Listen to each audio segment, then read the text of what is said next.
Hi, I'm Ed Hooks, and hello to the readers of Scifiworld.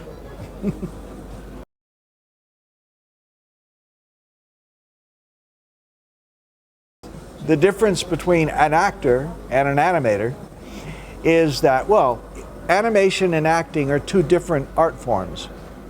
So an actor works in the present moment, right here with an audience, breathing the same air and performing now, okay? An animator is more like a puppet master, that from an audience's perspective, the actor is Mickey Mouse. It's not Walt Disney. So the actor is actually the animated character.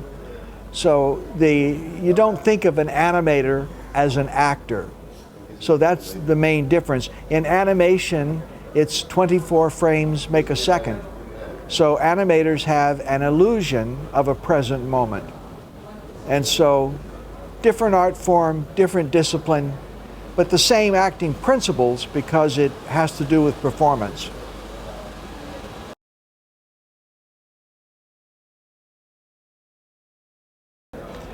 We need more adult-themed animation, and there's an educational curve because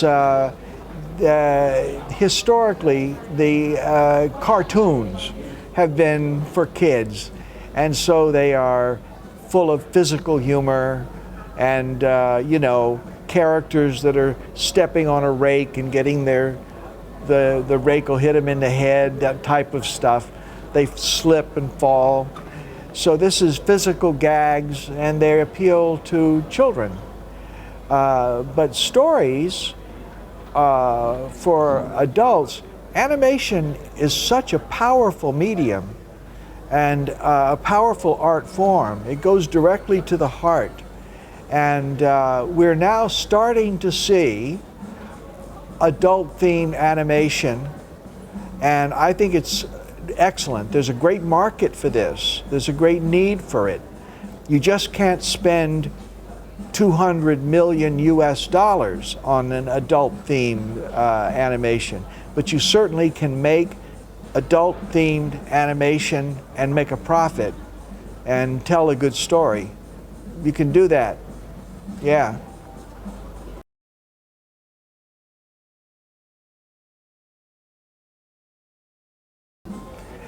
Well, the dialogue is not the most important thing. That acting has almost nothing to do with words. Anyway, remember that words in our evolution, words came late.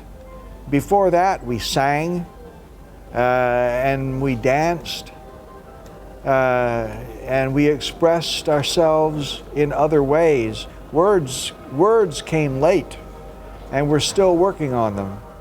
But no, it's not about, you know, acting is doing.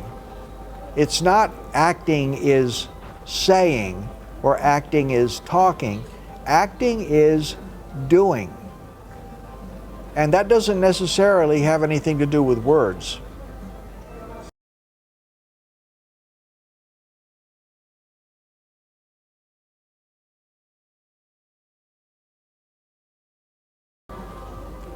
The animation industry is right now in a transitional stage.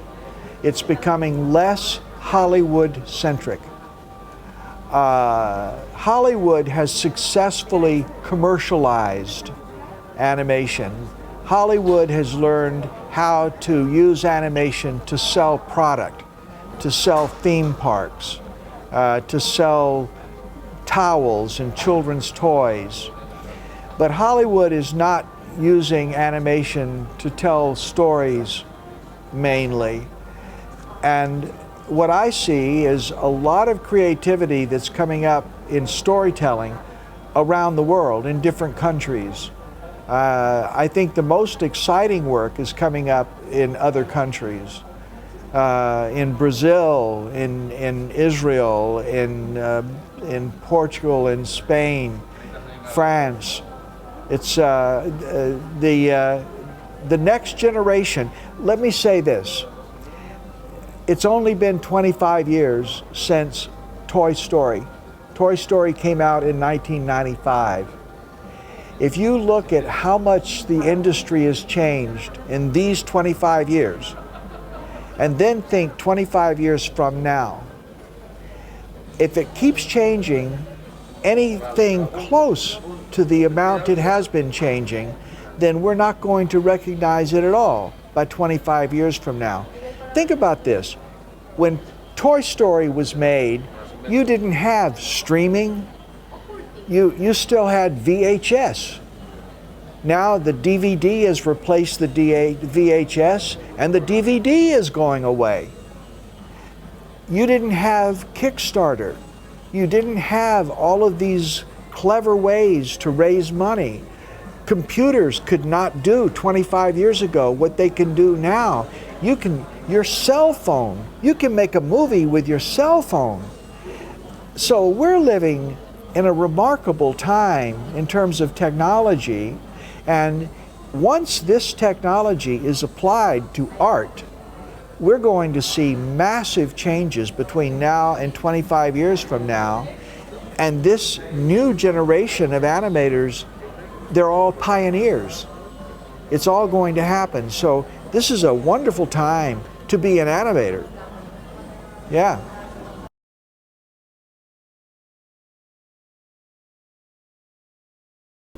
Well, my personal favorite animated movie, I see many movies, as you might imagine, but I really like The Iron Giant, which was Brad Bird's first movie, and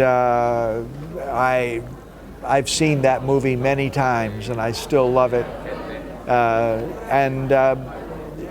My favorite animated filmmakers, my gosh, that changes a lot.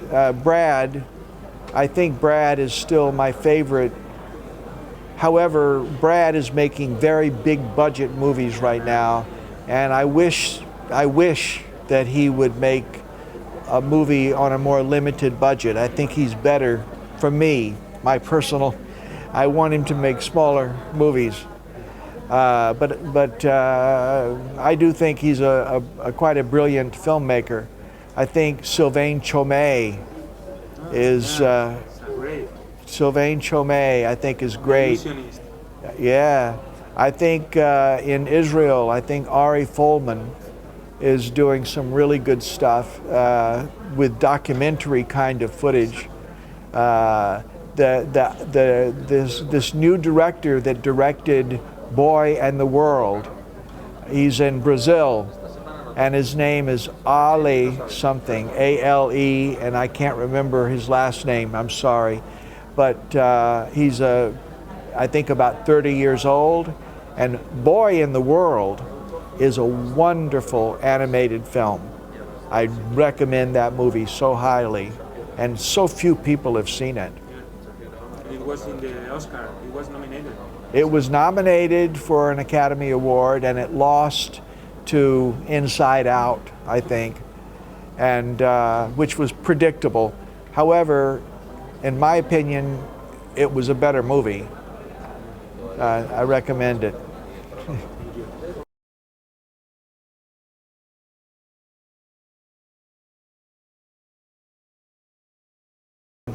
Well, number one, Elia Kazan was one of the best filmmakers of all time. He also was one of the best stage directors. If you've never read his autobiography, I recommend it. It's called A Life. That's the name of it. It's probably the best theatrical autobiography that I've ever read. And Elia Kazan, in the 1950s, he was the director of choice for Broadway. He directed Death of a Salesman. He directed all of the Tennessee Williams plays.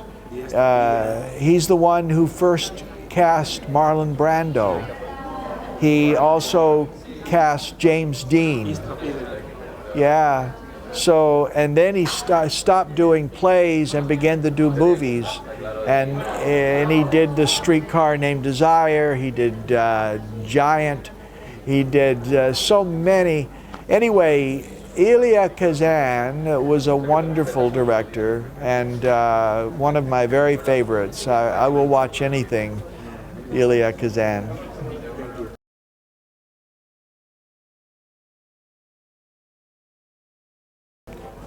My advice is number one, figure out what's important to you, your values. Don't try to be what you think they want to see. Show them how it's going to be if they work with you. Put your stamp on your life. Put your stamp on your life. Tell stories. It's your values. And don't worry about fitting in. Don't worry about getting jobs. It'll all take care of itself. If you are 100% of who you are and you wear it on your sleeve and you say, this is what I think, this is what I stand for, you'll find there's success there. Thank you so much. Thank you.